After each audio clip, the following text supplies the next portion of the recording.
The startling facts revealed by a KGB spy is worth looking into before the upcoming election decides our future course.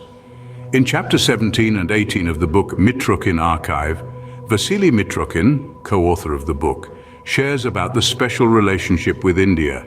He shares this information as he was a former senior officer of the Soviet Foreign Intelligence Service RUSINT, or Committee for State Security from 1948 to 1984.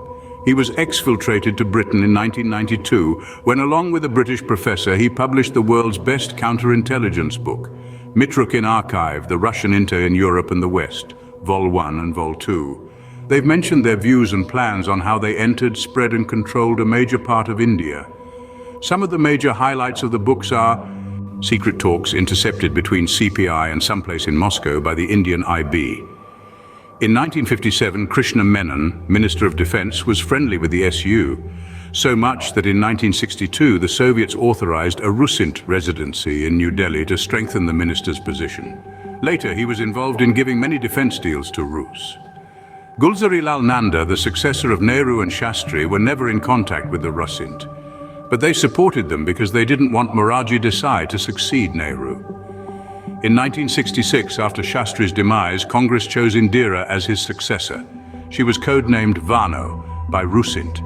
During her appearances in Parliament, she seemed incompetent and unable to think on her own.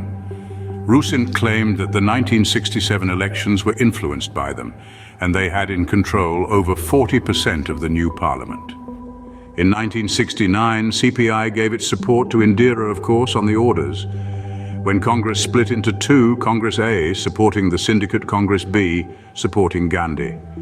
The syndicate came open on her intentions on selling India to the Soviet, being in contact with them through her secretary. During the 1970s, RUSINT's largest presence in the world was in India after their place of origin, Soviet. There were no limits put by Indira Gandhi on the number of Soviet officials and diplomats in India. By 1973, RUSINT had sources in every part of the Indian Gulf. Foreign Ministry, Defense Ministry, intelligence agencies, and even the police.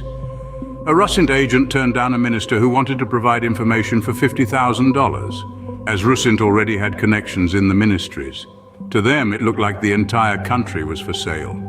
RUSINT thought they were more successful than the CIA in exploiting the corrupts under Indira's rule. Bags of money were taken to the PM house as a routine and never returned. A gift of 20 lakh rupees was personally delivered by the head of RUSINT's political intelligence in India. Rajeshwar Rao, the General Secretary of CPI from 1964 to 1990, provided receipts for the funds received. Till 1973, almost 10 Indian newspapers were on the payroll of RUSINT. They had planted more than 17,000 plus articles till 1975. That's 1,000 of articles every year.